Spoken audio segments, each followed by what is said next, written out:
Corner.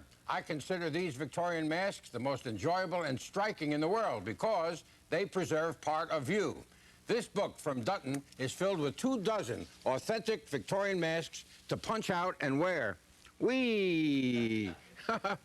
They're from Madame Tussauds in London and the Lenstock's Museum in Sweden. They're great for parties, or you put one on if you're going in to ask for a raise. The text of this collection is excellent. Adults love the masks, and kids can't get enough of them. Now, let's look at, this is not one. Now, let's look at other unusual, notable, and enjoyable gift books for the holidays. Fashion and surrealism swirls through the illusions and delusions of famous designers who turn over a new leaf with a deciduous jacket like this, or create a hat that has us crying foul. The Hot Air Balloon is a felicitous adventure written in pen and painted in color by Roger Bansmere, who's so high on flying that he'd like to light a fire under all of us.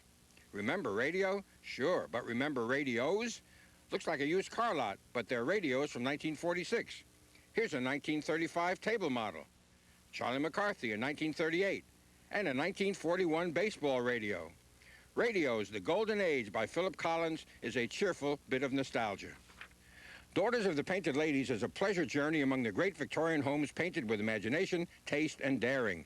172 color photographs of these stop-and-stare brushes with the past. For every romantic, Paris by Night. First published in Europe in 1933, it's never before been available in the United States. The moods of these black and white photos are incomparable. The Art of Rock is a spectacular surge from doo-wop to now. 1,500 posters in blazing colors, a cavalcade of everybody you ever heard of, rightly called electric, outrageous, erotic, blatant, rebellious, and vital. Hardly anything in nature is more graceful than waterbirds, and there's hardly any other book as elevating or enjoyable for the avian aficionado as the Audubon Society Book of Waterbirds. It's a beauty.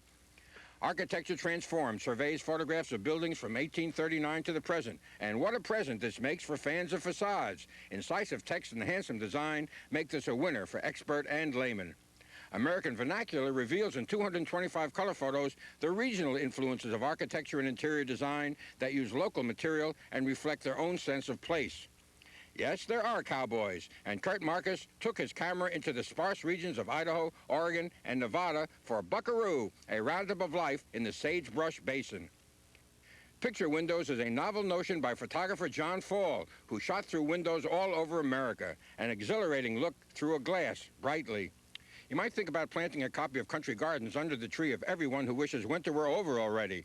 Famed garden designer John Brooks presents seasonal gardens from backyard plots to estates. High on the peak of American folk art are America's glorious quilts. Here's a dazzling array of quilts from the Amish to the Pacific, geometric quilts, crazy quilts, floral quilts, virtually every style from every region. America's glorious quilts has the subject thoroughly covered. And don't forget Victorian masks. That's the Critics' Corner for this morning. Happy reading. And here is a man who needs no mask, Willard Scott. Come up and see me sometime.